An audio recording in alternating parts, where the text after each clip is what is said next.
What a great time of year the spring is. New life, new hope, new direction.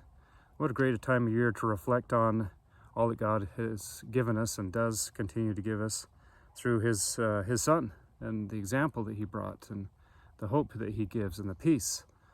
It's this peace I would like to spend a few minutes and talk about. This peace that can't be taken away from anything the world can deal out. You can have the peace even if you lose your job.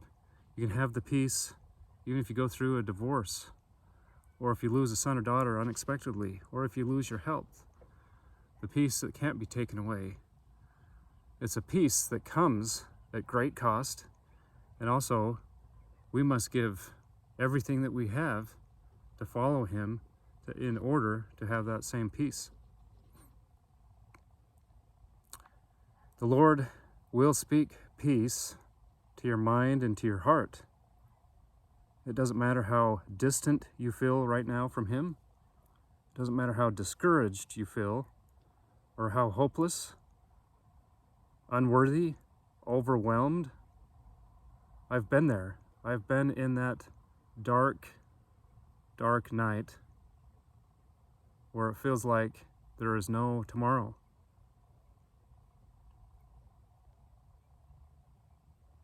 He brings the light. He brings hope. He brings a reason to live. He brings love and peace. And he brings the strength to do what needs to be done. Who does he give this everlasting peace to? In Psalms 85:8, it says, I will hear, and I inserted, and do what God the Lord will speak, for he will speak peace to his people, his faithful ones. He does speak peace. I can tell you that. The dawn does break.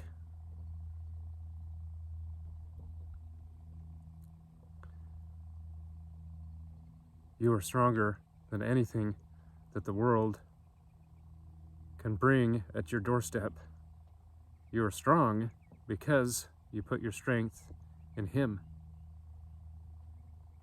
And you listen to his voice and turn to the left or right as he would turn.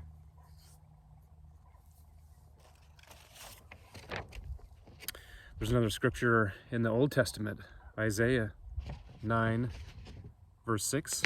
It says, For unto us a child is born, unto us a son is given, and the government shall be upon his shoulder.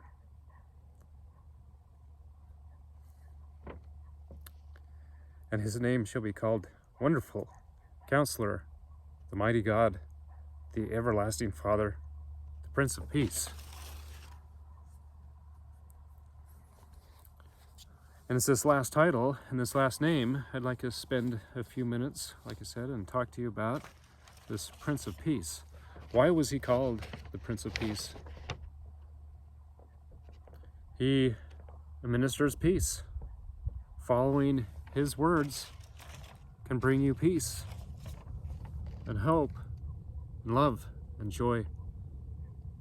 He followed God's voice perfectly. He showed us how it was to be done. His course in life was much more difficult than our course in life is. Even with that great weight he had on his shoulders, he showed that it could be done perfectly.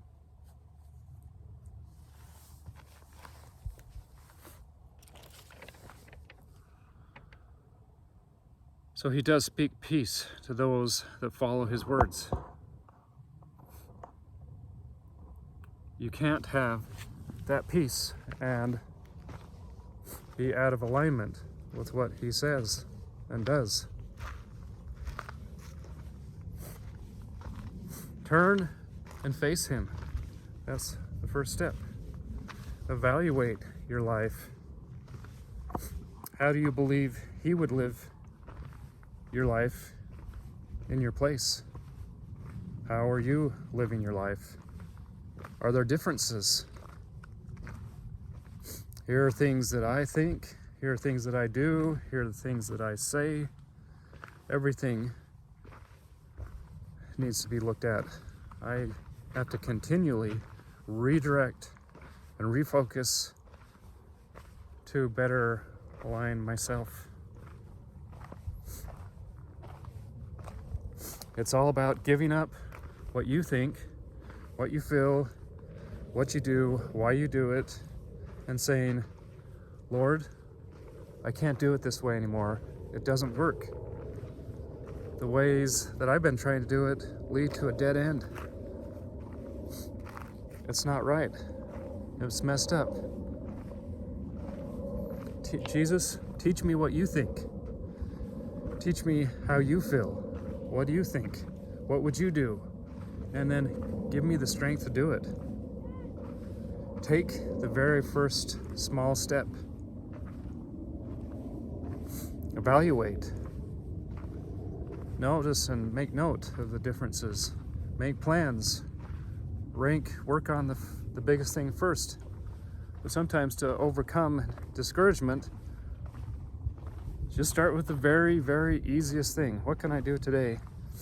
How can I make this room, my garage, the backyard, this sock drawer, whatever it is, how can I make it better? How can I make this room more like a room that Jesus would live in? He lives. He is there for us. He reaches out to us. Take the steps. Strengthen yourself by relying on His word and His strength. We must walk the road. We must take the steps.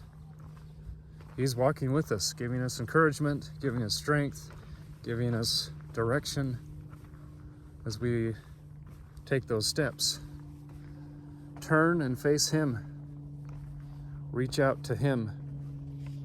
We have to take the steps to become more like Him. What He has to give is worth everything that we have and everything that we are